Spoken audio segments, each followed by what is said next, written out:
तर मराठा आंदोलकांच्या मदतीसाठी मुस्लिम बांधव सरसावलेले आहेत। सीएसएमटी स्थानकाबाहेर संगमनेर येथील मुस्लिम बांधवांनी आंदोलकांना खाण्यापिण्याचे साहित्य जे आहे ते दिलेलं आहे। संगमनेरवरून आला तुम्ही? किती लोक आला का? आम्ही कमी 15-20 लोक आहोत। हो, काय नेमकं केळी वाटली जाते, बिस्किट वाटलं जातं? हो, आम्ही या ठिकाणी केळी आणि बिस्किट, पाण्याचे बॉक्स, चिवडा आणि चपात्या, चटणी, भरपूर जेवणाच्या सगळ्या वस्तू घेऊन आलेलो आहेत।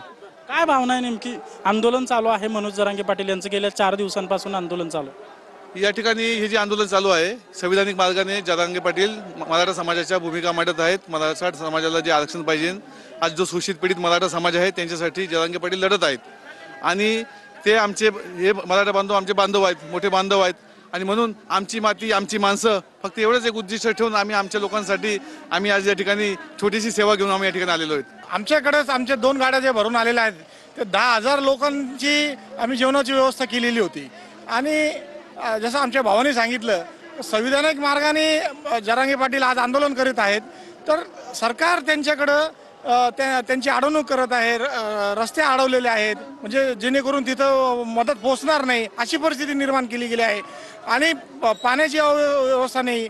तर आम्हाला हे जेव्हा कळालं का आपले बांधव आज संविधानिक मार्गाने हक्क मागत आहेत आपले, तर त्यांची कुठंतरी गैरसोय होत आहे, तर आम्ही त्यांच्या गैरसोयीसाठी आम्ही एक छोटीशी मदत म्हणून घेऊन आलो आहोत। कॅमेरा पर्सन प्रनिल सह अजिंक्य, TV9 मराठी, मुंबई।